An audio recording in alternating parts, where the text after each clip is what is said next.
Lorsqu'on parle d'un parc pour les milieux naturels du bassin de Chambly, il faut d'abord savoir que le bassin de Chambly est formé par l'élargissement de la rivière Richelieu après une série de chutes et de rapides du même nom. Le bassin est aussi le lieu de rencontre des eaux de la rivière Richelieu avec celles de la rivière l'Acadie, de la rivière des Hurons et un peu plus loin du ruisseau Massé. C'est dans cet environnement aquatique remarquable que se sont formées les îles et les petits canaux entre elles que nous appelons les chenaux.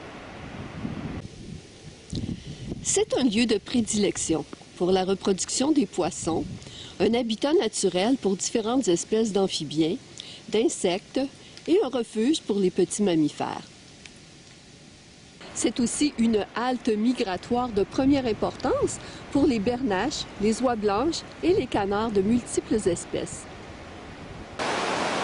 Les humains sont aussi tributaires de la conservation de cet environnement. Il faut savoir que la prise d'eau potable de plusieurs municipalités se trouve soit en amont, soit en aval du bassin de Chambly. Que les forêts matures des îles protègent la population contre le vent fort de la vallée du Richelieu et que ces mêmes forêts retiennent les eaux de pluie et de fonte des neiges et retardent ainsi leur écoulement vers la rivière. Malheureusement, les îles non construites sont la cible des constructeurs, et ce, malgré les inondations saisonnières de plus en plus sévères que nous connaissons.